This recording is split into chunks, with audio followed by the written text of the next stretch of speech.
Hey, what's up, H fam? I pray and hope all is well with you and your family. And I pray and hope you had an amazing week. I want to let you know that we're praying with you. We are praying for you. And can't wait to gather in person Easter Sunday. Yes, we are returning to our in person, and we will continue with online as well. So if you're not ready to come back, it's okay. But if you are ready to return, we want to invite you to come back. Now, got to encourage you with this. We are going to be social distance, and we're going to require a mask. You got to make certain that you wear a mask, or we may have some masks here for you.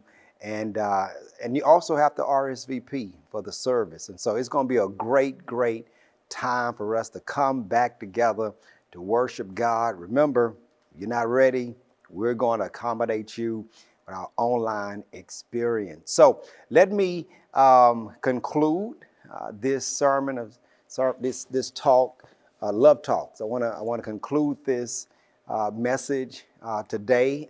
Really been a blessing to my heart and to my family. And so let's jump into our memory verse. It reads, "Whoever wants to become great among you must be your servant." Wow. Today we're talking about this idea, my pleasure, right? You're going to understand it a little better. You know, relationships fail to thrive when a person doesn't know the other person's language. Dr. Chapman says that we all have a primary as well as a secondary love language. And if emotion and needs are going to be met, we must become bilingual in communicating love. If not, spouse would not feel loved, child would not feel safe, and a friend not feel valued. You know, the inability to communicate effectively ends many relationships. And communicating love the way a person likes to receive it, it helps to keep a person's love tank full, right? And so let me give it to you, just a reminder, 5 love languages: word of affirmation, quality time, receiving gifts, physical touch, and today, acts of service. Y'all ready? Here it is. Throughout the gospel, Jesus communicated love in all the languages. And today, in 1 John, he explains to us through John how to communicate love through acts of service. You know, during John's time, there was a lot of people who was fronting. Yeah, they were fronting and pretending to be devoted followers of Jesus Christ. And so John explains to them like, man, being a Christian is more than what you say. It's more than what you feel. It's more than what you even believe. It's what you do. And he unpacks it in 1 John 3:16. Watch this. He says, "This is how we know what love is. Jesus Christ laid down his life for us. And we ought to lay down our lives for our brothers and sisters." You know, growing up as a child, we made up games. Some of y'all probably remember this. Millennials, you probably won't. I Spy, hide and go seek, duck, duck, goose. Here's a game. Follow the leader. The instructions for following the leader were simple. Stay behind the leader and do what he or she does. In fact, here's a little nugget for you. If you wanted to win, you had to stay behind. That's powerful right there. And in 1 John 3:16, John says the same way that Christ laid his life down for us, we should do that for one another. We should be Jesus copies. I like what Darius Daniel says. He says, we shouldn't just like Christ, we should be like him. That's powerful. You know, in the Gospel of John, chapter 13, Jesus gives a way that we can follow in his footsteps. Let me break it down to you. It says, on the night Jesus would be betrayed, he met with his disciples in an upper room to have the Last Supper and to teach them, watch this, the central theme of ministry. And the Bible teaches us that he stands up, wraps a towel around his waist, watch this, y'all, and washes their feet. Now, that may sound simple, that may sound trite, but let me give you context. During Jesus' day, the sanitation conditions were not good. If you went anywhere, you rode a donkey or you walked. You walked on the same paths that the donkey walked on. There were no sanitation department with street sweepers to clean off the dirt, the other stuff off the roads and the path. Y'all getting the picture, right? And to add to this, when people walked around, they were either barefooted or had on sandals. So you can imagine what somebody's feet look like. That's the context of Jesus washing feet. In fact, when you would come to someone's house, a servant would be at the door to wash your feet. Do y'all see this? Jesus is washing the feet, oh, that's powerful, of all the disciples. And Jesus washing the feet of all the disciples would be the act of service of why he came into the world. He washes everybody's feet. He's serving everybody. Watch this, y'all. He washes the feet, and he got the history of the feet that he's washing. He know Thomas gonna doubt him, but he washed his feet. He know Peter gonna deny him, but he washed his feet. He know the disciples, they gonna forsake him, but he even know Judas gonna betray him, but he washes their feet. And after he finished washing their feet, look what he says in John 13, 14, and 16. He says, now that I, your Lord and teacher, have washed your feet, you should also wash one another's feet. Verse 15, I have set you an example that you should do as I have done for you. Very, very truly, I tell you, no servant is greater than his master, nor is a messenger greater than the one who sent him. Here's the point. Our acts of service imitate Jesus. The way to carry on the ministry of Jesus is by acts of service. You know, when I get my wife's car, get in a car, or get in my car and there's no gas, and I will use my allowance to fill her tank, I'm imitating Christ. When you take the dishes out of the sink and place them in the dishwasher, even though it's not your chore, you're imitating Christ. Children, when you go and get your parents some chips and drink after a long, hard day of work, you're imitating Christ. And H-Fam, when we show up on peace days to serve the community, we are imitating Christ. Our acts of service imitates Christ. Let's jump back into the story. So 1 John 3:17, he says this, if anyone has material possessions and sees a brother or sister in need, but has no pity on them, how can the love of God be in that person? Here's the point. Our acts of service, it don't just imitate Christ, it demonstrates the love of God. Our acts of service is a demonstration of the love of God. And in John chapter 6, Jesus gives us a demonstration of his love. You all know the story There was a large crowd following Jesus because they wanted his miracles. Let me just hang out there. They wasn't following Jesus because they believed in Jesus.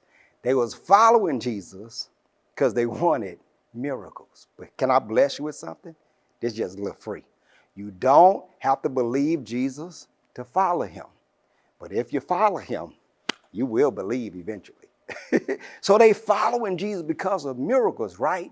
And so for a moment, Jesus goes up into this mountain to get some rest from ministering. And the disciples are getting ready. Man, let's send these people home. We've been ministering to them all day. And Jesus is like, we can't send them away without feeding them.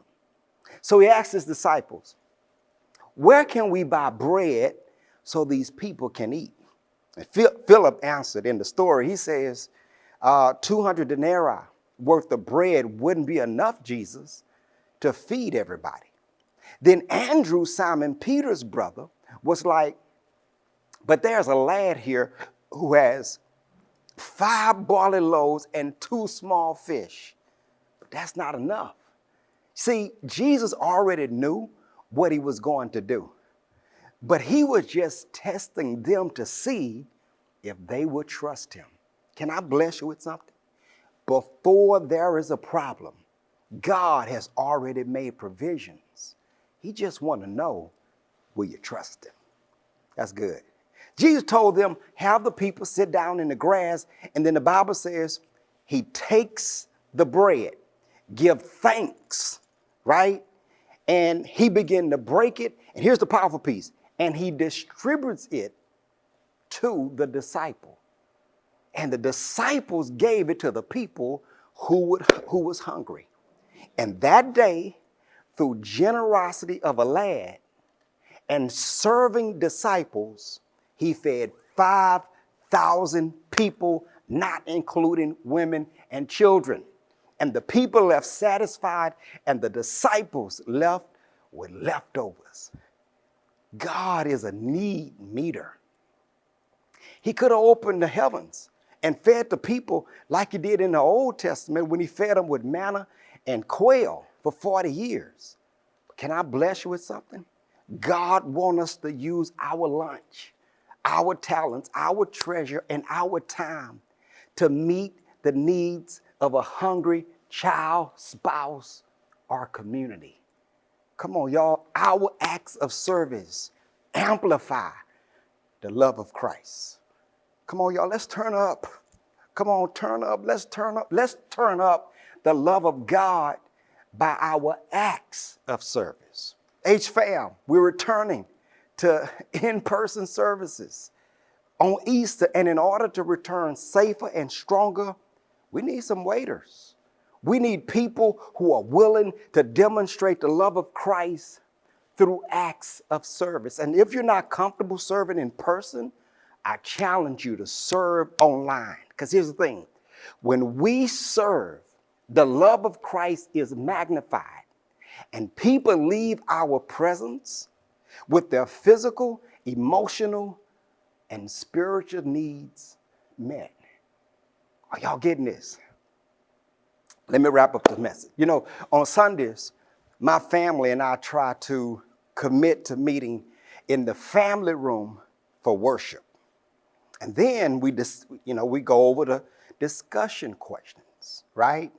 Other Sunday, my wife shared with us that her primary love language was acts of service, right? Now, she was not saying that she didn't want words of affirmation, physical touch, quality time, or gifts. But what she was saying is that she feels loved most when there are acts of service. And then so that I wouldn't be befuddled or, in a fog, she said, let me explain. Babe, when you change the filters, that's an act of service. Right? When you help around the house, that's an act of service. And so the other day, when the air conditioner stopped running, I fixed it. Well, I ain't fixed it, but I walked the AC man through the house. Right? That was an act of service. The air is running now, right? What I'm trying to get you to see is this.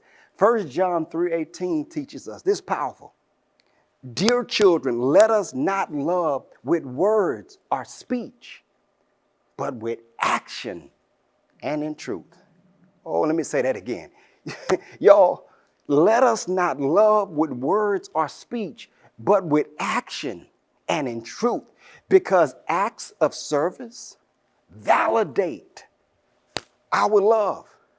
Like verbally expressing your love to your children, to your spouse, to your friend is important. But words must be supported by our action. In fact, the Christian faith is more than words. It's about work. Oh, let me explain. The Bible teaches we are saved by grace, but it also teaches you have to work out your own salvation. Meaning, we can't work to get saved. But if we're saved, you ought to be working. You can't work to get saved, but if you are saved, you ought to be working. In fact, the evidence of our love is acts of service. And the same way that Jesus used the hands and the feet of the disciples, he want to use us to demonstrate, to validate, and to imitate the love of Christ. Come on, y'all. God wants us to love on purpose. When you do anything on purpose, you mean it, you're intentional, you plan to do it. So here's how you love on purpose. Read 1 Corinthians 13, 1 through 8. Learn the 5 love languages. I've been telling you, learn your spouse, children, friend, primary love language. And here's the final thing. Communicate love in a practical way. Because when a person's primary need is acts of service and they're not being served, they're not satisfied. Second, giving acts of service with an ulterior motive and a grudging spirit, people still not satisfied. Have you ever had somebody do something for you and gave you something, but they didn't really want to do it? Oh, keep that. I go fix my own stuff. If you're going to have that kind, keep that. See, everything we do should be done out of love. Everything we do, it should be done out of love. And the evidence of our love, it is not just what we say, it is what we do. You know, one of my favorite restaurants, y'all already know, Chick-fil-A. Chick-fil-A. Even if you don't go there, because they are so committed to branding, there are some things all of us know about Chick-fil-A. Can I tell you what you know about them? Closed on Sunday. like you know they are closed on Sunday. You know about the chicken sandwich. You know about the Polynesian sauce. Come on, y'all. Some of y'all getting hungry. You know about that cow. And whenever you say thank you, their response is not no problem, you're welcome. You already know what it is. It's my pleasure. You see, the founder, Truett Cathy, said that the reason they say my pleasure is because he wants his employees to go the extra mile in serving. He said that when you think about the fact that we're in business because of what the customers are doing for us, it should be a pleasure. We should be out of business. But because of what the customers are doing for us, we still in business. Oh, come on, y'all. I don't know who I'm speaking to, but 2020 and 2021 should have put you out of business. But the mere fact that you are still here, it ought to be a pleasure to serve. Come on, y'all, H-Fam. When we reflect on Christ, commending his love toward us while we were yet sinners. It should be our pleasure to serve. H-Fam, when we reflect on Christ laying his life down for you, watch this, while we were sinners, we weren't even on his side yet, and yet he laid his life down. It should be our pleasure.